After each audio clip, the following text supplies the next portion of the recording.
नमस्कार। आज हम बात करने वाले हैं भारत के संविधान की, यानी उस रूल बुक की जो 1 अरब से ज्यादा लोगों की जिंदगी को दिशा देती है।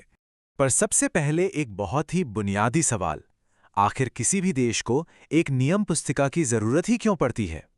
दरअसल यही वो ढांचा है जो सरकार को उसकी सीमाएं बताता है और नागरिकों के अधिकारों की रक्षा करता है।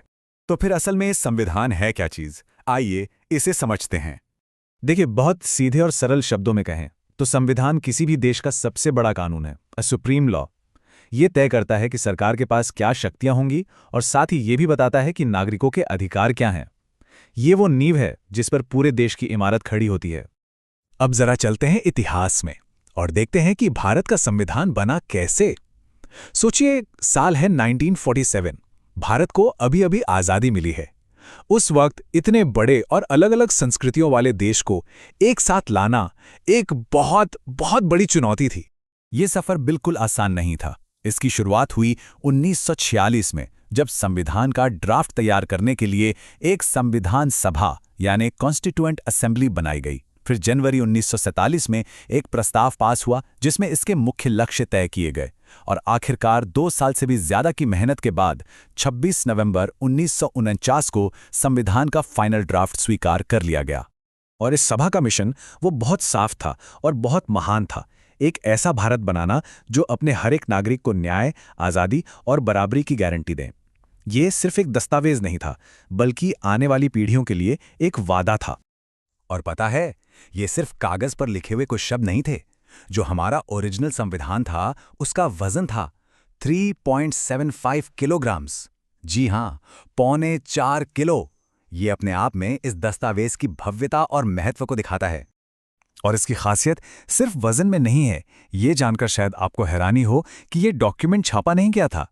इसे प्रेम बिहारी नारायण रायजादा नाम के एक बेहतरीन कैलीग्राफर ने अपने हाथों से लिखा था, वो भी एक खूबसूरत फ्लोइंग इटैलिक स्टाइल में। सोचिए, कानून और कला का कितना अद्भुत संगम है। और तो और, इसके हर एक पन्ने को शांति निकेतन के कलाकारों ने, जिनमें नंदलाल बोस जैसे बड़े नाम शामिल थे, अपने हाथों से सजाया था। मतलब हर पन्ना एक आर्ट पीस है जो हमारे हजारों साल के इतिहास को दिखाता है। ये सिर्फ कानूनी दस्तावेज नहीं, हमारी सांस्कृतिक विरासत भी है।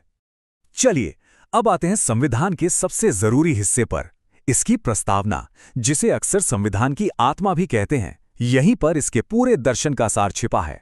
ये शब्द हम, भारत के लोग, इन्हीं शब्दों में सब कुछ छिपा है। ये इस बात का ऐलान है कि इस संविधान की असली ताकत भारत के लोगों से आती है, किसी राजा, महाराजा या बाहरी शक्ति से नहीं। प्रस्तावना में ये जो 5 वादे हैं ना, यही भारत की असली नींव है। सॉवरेन मतलब हम अपने मालिक खुद हैं। सोशलिस्ट मतलब तरक्की सबकी हो, समाज में बराबरी आए। सेक्युलर यानी हर किसी को अपने धर्म को मानने की आज़ादी। डेमोक्रेटिक मतलब सरकार लोगों के द्वारा। और रिपब्लिक यानी देश का मुखिया चुना हुआ होगा, कोई राजा नहीं। तो फिर आइए अब देखते हैं संविधान की कुछ खास बातें, वो ब्लूप्रिंट जिस पर हमारा पूरा देश चलता है। ये एक बहुत इंटरेस्टिंग फैक्ट है कि भारत का संविधान दुनिया का सबसे लंबा लिखा हुआ संविधान है। और ऐसा इसलिए है क्योंकि इसे बनाने वालों ने हमारे देश की जबरदस्त डाइवर्सिटी को ध्यान में रखा। भाषा, धर्म, कल्चर, हर चीज के लिए नियम एकदम साफ हों, ये सोचा गया। इसके साइज का अंदाजा आप इन नंबरों से लगा सकते हैं। ओरिजिनल संविधान में 395 आर्टिकल्स और 12 शेड्यूल्स थे। मतलब शासन के छोटे से छोटे पहलू को भी इसमें डिटेल में कवर किया गया है। संविधान की एक और बहुत ही ब्रिलियंट चीज है पावर का बैलेंस। ये पक्का किया गया है कि सारी ताकत किसी एक के हाथ में न चली जाए। तो लेजिस्लेचर यानी संसद कानून बनाएगी, एग्जीक्यूटिव यानी सरकार उसे लागू करेगी, और जुडिशरी यानी अदालतें उसकी व्याख्या करेंगी। कोई भी अकेले सबसे ऊपर नहीं है। और इन्हीं सब बातों से मिलकर बनते हैं हमारे गणतंत्र के मजबूत स्तंभ, जैसे कि सरकार का पार्लियामेंट्री सिस्टम, एक फेडरल स्ट्रक्चर जहां केंद्र और राज्यों में पावर बंटी हुई है, हम सबको मिले फंडामेंटल राइट्स की गारंटी, एक आजाद जुडिशरी और पूरे देश के लिए एक ही नागरिकता।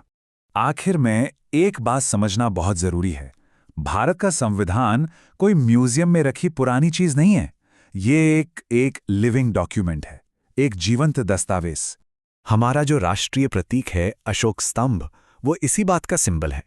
वो हमें याद दिलाता है कि इस देश में कानून का राज है, और वो कानून इसी महान दस्तावेज से आता है। इसे बनाया ही ऐसा गया है कि ये स्टेबल भी रहे और फ्लेक्सिबल भी, मतलब ये वक्त के साथ देश की बदलती ज़रूरतों के साथ खुद को ढाल सके, और ऐसा हुआ भी है कई सारे संशोधनों के जरिए। तो आखिर में यह सवाल सोचने पर मजबूर करता है, कैसे एक दस्तावेज जो 70 साल से भी ज्यादा पहले लिखा गया था, आज भी 1 अरब से ज्यादा लोगों की किस्मत तय कर रहा है। शायद इसका जवाब इसकी इसी फ्लेक्सिबिलिटी में और उन महान सिद्धांतों में छिपा है जिन्हें इसने अपनी आत्मा में सहेज कर रखा है।